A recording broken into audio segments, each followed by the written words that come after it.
Hello dear viewers, आप सभी का आज के इस एपिसोड में स्वागत है।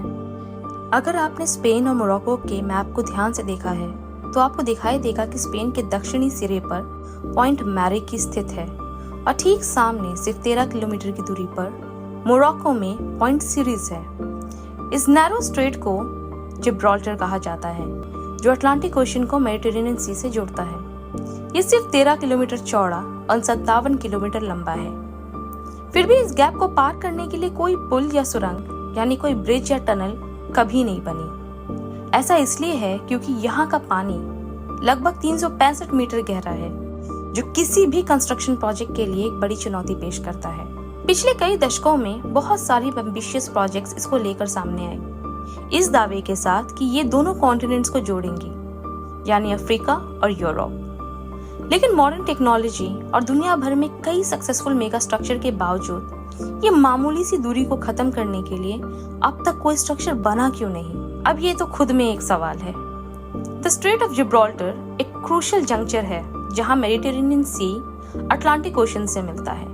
ये दुनिया की कुछ सबसे बिजिएस्ट मैरीटाइम रूट्स में से एक है, जहां 1 लाख से ज्यादा शिप्स हर साल गुजरती है और जो इस रूट को ग्लोबल ट्रेड के लिए काफी इम्पोर्टेंट बनाता है।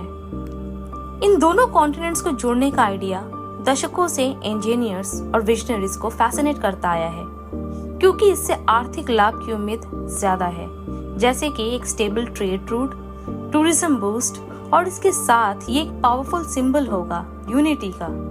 पर फिर भी अनगिनत प्रपोजल्स और मॉडर्न टेक्नोलॉजी में एडवांसेस के बावजूद ये प्रोजेक्ट आज तक सच नहीं बन पाया। हिस्टोरिकली स्पेन और मोरक्को के बीच ट्रांसपोर्टेशन लिंक एंशिएंट टाइम से है। प्राचीन काल में ग्रीक और रोमन्स इस स्ट्रेट को पिलर्स ऑफ हरक्यूलिस भी कहते थे। पहला सीरियस प्लान इन दो कॉन्टिनेंट्स को जोड़ने का 1930 के दशक में बना, जहां बहुत सारे प्रपोजल सामने रखे गए, जिसमें ब्रिजेस से लेकर अंडर वाटर टनल्स जैसे मेगा स्ट्रक्चर्स के जरिए ये काम पूरा करने की बात कही गई थी। लेकिन हर समय ये प्लान्स किसी न किसी कारण रुक जाते थे, कभी टेक्नोलॉजिकल लिमिटेशंस की वजह से, तो कभी पॉलिटिकल या फाइनेंशियल इश्यूज काम के रास्ते में ऑब्स्टिकल्स बन जाते थे। 1970s में यूरोमेड नाम के प्रोजेक्ट ने एक नई उम्मीद जगाई, जिसकी वजह से एक ट्रांसपोर्टेशन लिंक बनने के राह में हलचल महसूस हुई। पर फिर से ये प्रोजेक्ट भी धरा का धरा रह गया। हर बीते दशक ने नए नए प्रोजेक्ट्स के बहुत सारे प्रपोजल्स देखे। इनमें फ्लोटिंग ब्रिजेस से लेकर अंडर वाटर टनल्स तक भी शामिल थे। कुछ काफी विजनरी थे, जैसे एक ब्रिज जो बड़े बड़े पाइलन्स के सपोर्ट से बना हो या एक टनल जो सी बेड पे बना हो।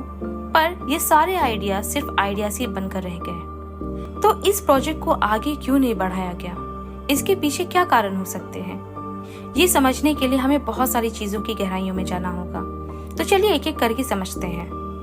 सबसे पहले हमें स्ट्रेट ऑफ जिब्राल्टर की गहराइयों को समझना होगा। स्ट्रेट ऑफ जिब्राल्टर का सबसे नैरोएस्ट पॉइंट 365 मीटर डीप है।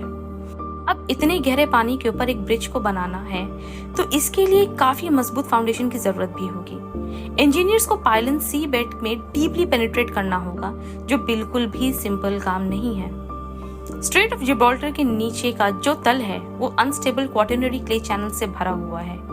ये सॉफ्ट शिफ्टिंग सेडिमेंट्स काफी ज्यादा प्रॉब्लम्स क्रिएट करते हैं अगर किसी भी सॉलिड चीज को नीचे सिक्योर करना हो तो। पाइलन्स को कम से कम 100 मीटर समुद्र के तल के अंदर पेनिट्रेट करना होगा, तब जाकर कहीं एक स्टेबल ग्राउंड मिल पाएगा। ये प्रोसेस ना ही सिर्फ टेक्निकली चैलेंजिंग है, पर साथ ही टाइम कंज्यूमिंग और एक्सपेंसिव भी है। अब इसके बाद आ जाते हैं powerful currents. The straight of Gibraltar एक नेचुरल फनल की तरह काम करता है अटलांटिक ओशन और मेडिटेरेनियन सी के बीच में।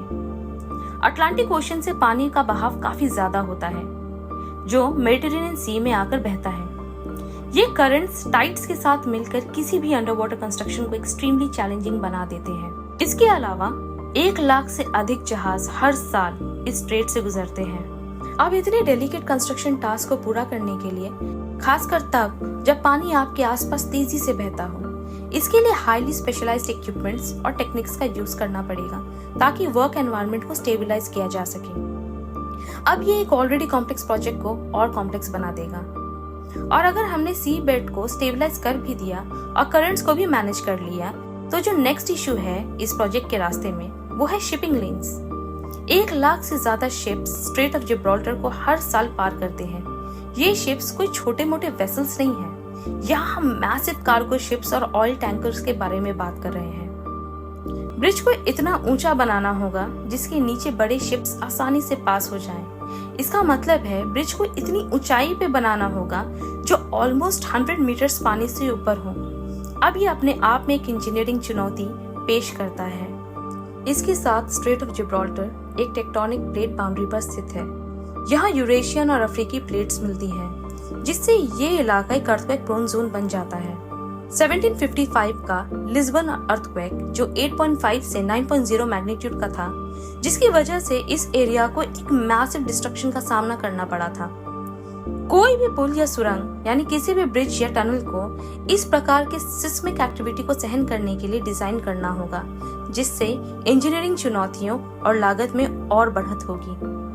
हालांकि ब्रिज की जगह टनल भी बनाया जा सकता है, लेकिन स्ट्रेट ऑफ जिब्राल्टर के नीचे सुरंग बनाना यानी टनल बनाना भी आसान काम नहीं है। यूके और फ्रांस को जोड़ने वाली चैनल टनल जो 50 किलोमीटर से भी अधिक लंबी है, इसे बनाने में 6 साल लगे थे और इसमें कई चुनौतियां भी आई थी। लेकिन यहाँ समुद्र के तल की जियोलॉजी स्टेबल थी। इसके विपरीत स्ट्रेट ऑफ जिब्राल्टर का जो तल है वो काफी ज्यादा अनस्टेबल है। इंजीनियर्स ने कुछ अलग टनलिंग टेक्निक्स जैसे एक सबमर्ज्ड फ्लोटिंग टनल पर भी विचार किया है, जो समुद्र की सतह से 100 मीटर नीचे हो और समुद्र तल से केबल्स की मदद से जुड़ी हो। ये कुछ सीबेड इंस्टेबिलिटी इश्यूज से बच सकता है, लेकिन फिर भी इसे पावरफुल करंट्स और जहाजों की टक्कर का खतरा सहन करना ही होगा। इन सारी चैलेंजेस के साथ साथ यूरोप और अफ्रीका के बीच ट्रांसपोर्टेशन लिंक के निर्माण को रोकने का कारण पॉलिटिकल और फाइनेंशियल चैलेंजेस भी है।